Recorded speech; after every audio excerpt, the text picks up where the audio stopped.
Hey everyone, my name is Jorin H. Eray. I'm second year level Bachelor of Science Criminology. I'm here to explain you what is professional conduct and ethical standard. Today, I would like to talk about something very important or field. Professional conduct and ethical standard for a criminologist and law enforcer.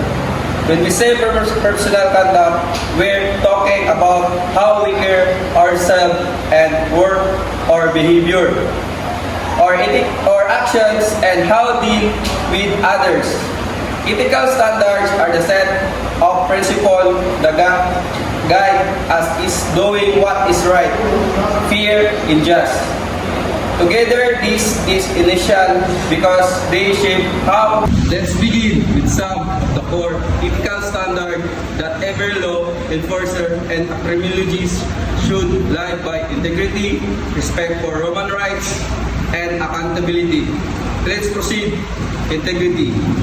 This means being honest even when no one watching. We must be truthful in our reports and or investigation and how we interact with others. Respect for human rights. Every person, regardless of background or status, deserves to be treated with dignity.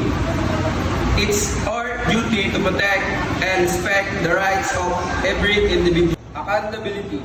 We are responsible for our actions.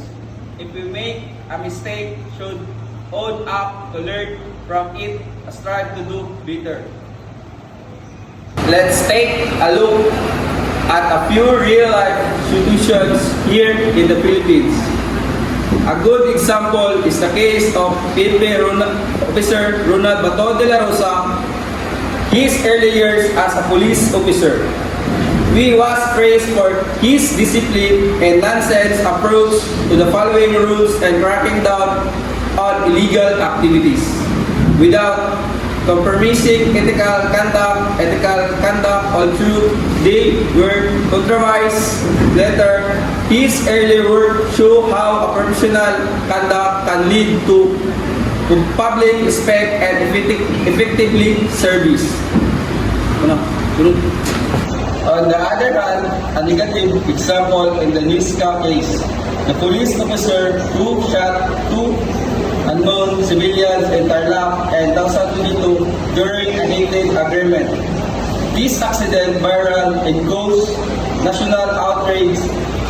It was a clear violation in ethical standard, especially accountability and respect for human rights. The public trust in the police was heavily affected, showing misconduct can destroy the credibility of the whole profession. This example reminds us the way we act, whether in a positive or negative light, has a big impact not only on careers but also how the entire justice system is viewed. As a future criminologist or law enforcer, I believe that embodying ethical standard is not just a requirement, it's a commitment. I will uphold honesty and all institutional, treat everyone fairly and hold myself accountable for actions. And understand that I will be in a position of a trust. It is my responsibility to live up to that every single day. In conclusion, ethical play a vital role in building public trust and maintain credibility in the field of law enforcement and criminology. When we do our job with integrity, respect, and accountability, we don't just follow the rules, we become true protectors of justice and peace in society.